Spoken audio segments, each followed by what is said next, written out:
Kami rin tayo sa ano, coil. Dire-diretso eh. Pero nun, bale wala eh. Ba't nga nang video? Video call.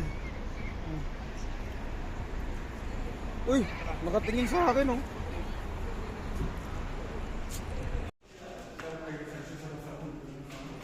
Ini sa Titanic. Originality in Belfast, Ireland.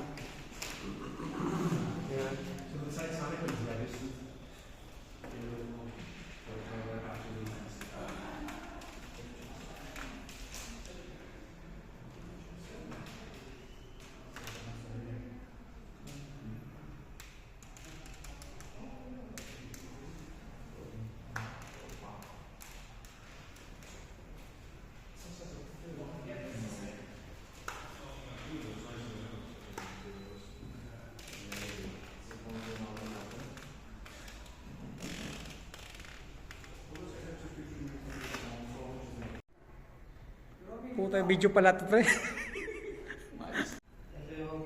Mga walang tao.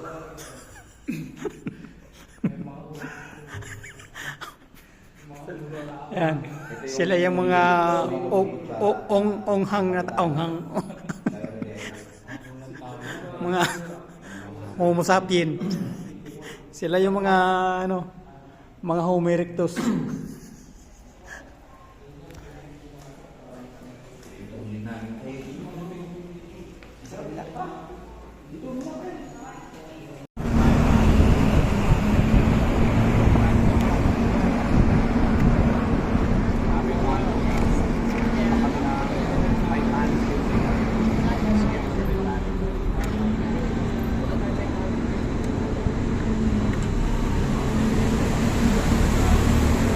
Straight ahead is Belfast Council, the main Pisa, the Albert Memorial Park. Designed in 1865 by W.J. Bond as a tribute to Prince Albert, the husband and consort of Queen Victoria. As a result of being built on wooden piles on marshy, reclaimed land around the River Farset, the clock tower leans 1 metre to the right and 1 metre backwards. It would have toppled over altogether after renovations were carried out in 2002 at a cost of £2 million. You'd think, considering they spent that much money on it, they could have at least skidded it. It has 4 clock faces, all 4 of them have a different time, yet not one of them knows the right time. Lifetime. The clock is now at the station. Pag po na kasama, pre, ha? Ha? Pag po kasama. Bakit? Basta. Makikita dun.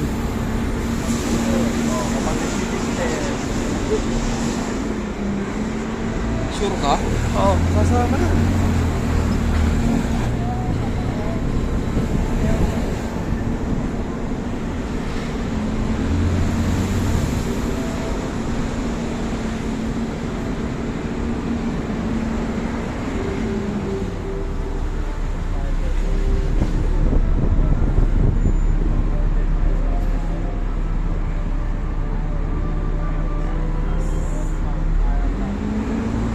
Welcome on board if you're enjoying or rejoining us today. Just ahead and on the left is a large ceramic dish called the salmon mold. By Belfast artist John Hamilton, since of over 200 years and have been returning to breed ever since.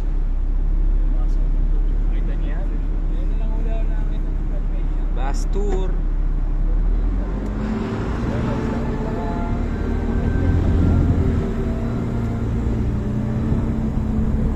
Alright. Pasyal-pasyal mo ta, guys.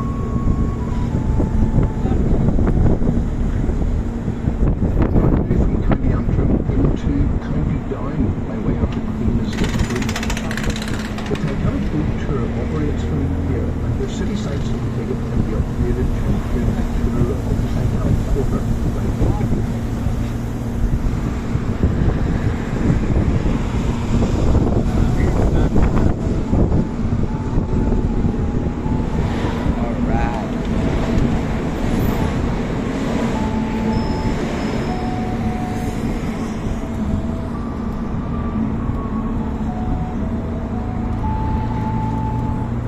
muna tayo guys.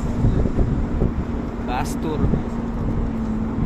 Coming up is our stop for the Odyssey complex, our heavier in hotel. If you're leaving us here, please remember to take the headphones and all of your belongings with you.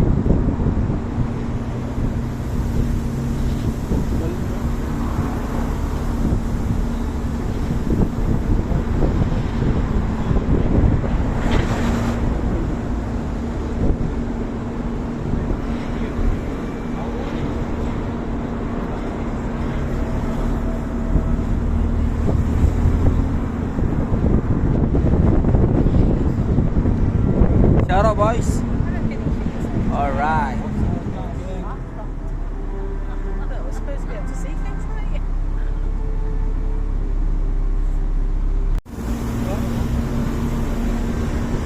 Pasyal-pasyal muna kami. UK. On the left are Thompson and Goliath, Belfast twin shipbuilding company. Alright. Belfast in 1969 and 1974, they spanned what was the largest construction dock in the world.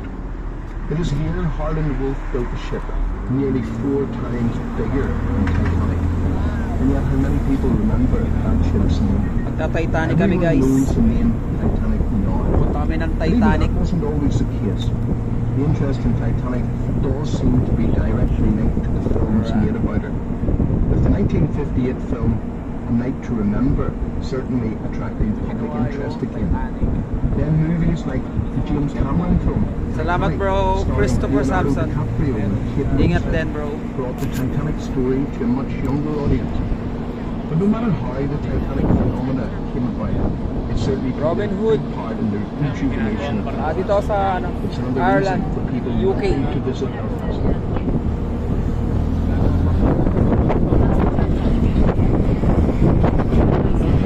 Trabaho namin, preparation. Yan mga kasama ko yan. Yan, yun yung mga lalaki. Alright. Welcome on board if you're joining or rejoining us here. The large red brick building on our left is the original offices of Harland and Wolff. Behind this building, Titanic and Olympic were built side by side. When launched, the Titanic was the largest ship in the world and the heaviest weight man had ever moved. Oh, Titanic But Studio. Olympic was by far the most successful Titanic Hotel. class ocean liners launched. After 20 years service, Olympic Oh, nice. to the left to see where Titanic was launched on the 31st of May 1911. 100,000 people turned out to watch the event. But it was only for 62 seconds. We're keeping with the Titanic Studio. traditional policy. The ship was not formally named or christened with champagne. Many felt this tradition was temporary fate. And maybe it was, as the Titanic was not their only tragedy, nor was it their first, as both the Meronic and Atlantic were also lost well before the Titanic. Robin Hood, hindi ko lang sure kung may driver. Pero may mga driver naman dito eh. Oo ba na ba tayo dito? Pero sa company namin walang available na driver. Paano mo na ako? Preparation lang.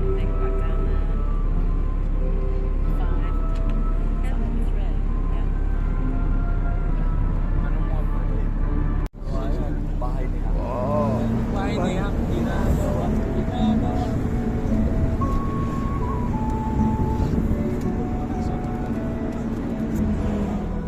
Ginawa.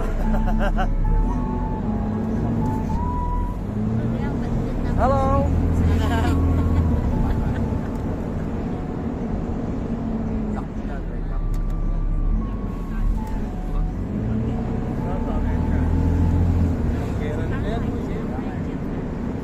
Hi guys.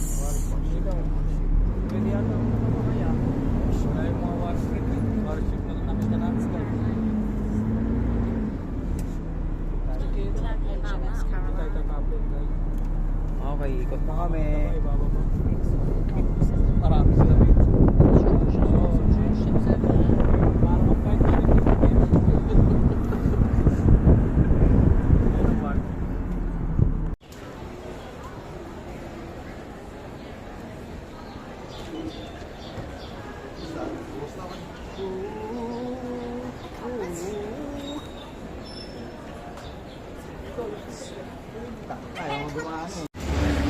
Workshops everywhere.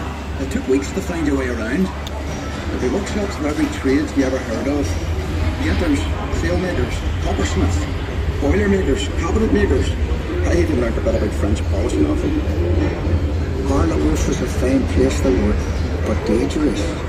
Every ship cost a life, and there'd be lots of injuries besides. I was in the engine works for a while. Very well equipped it was.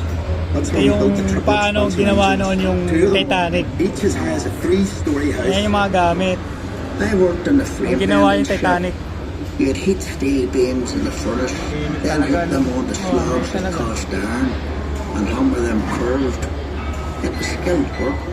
You had to bend them more than you needed, because the frame straightened out a little when it cooled. Mga bakal talaga. The shell plates that made up a hull weighed up to 4.5 tons. They were taller than the dam. The plates were overlapped on the edges. Some were raised, one after another.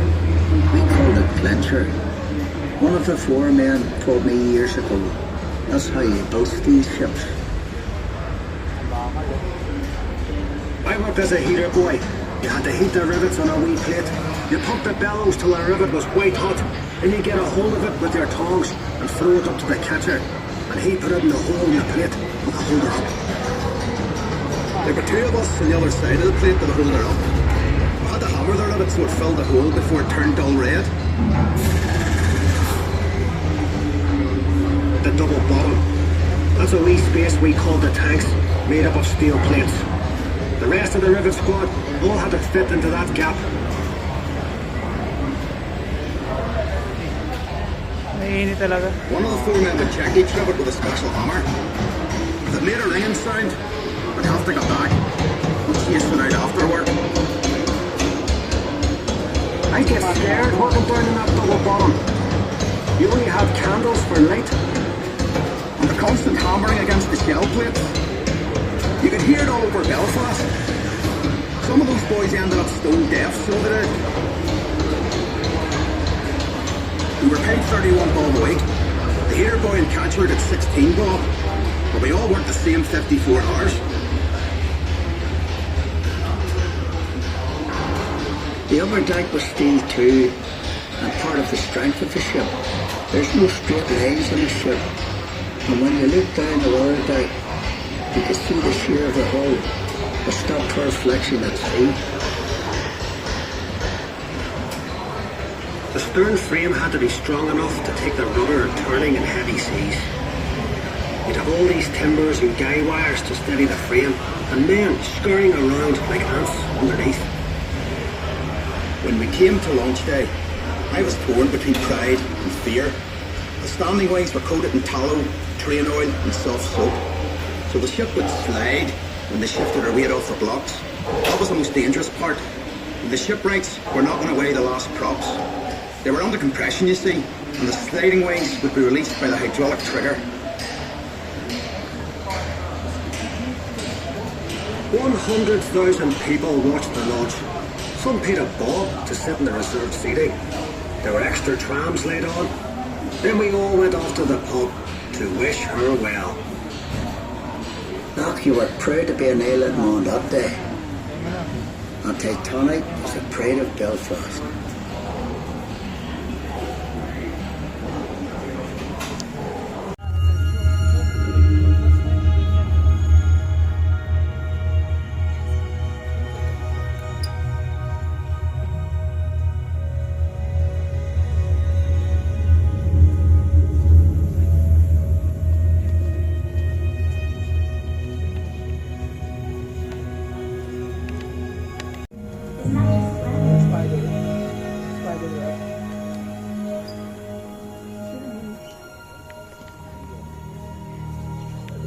This going away from home will make me a better man and draw me of life. They live in Chicago and I stay up tonight the entire trip with them. They've told me all about Chicago and I know that I should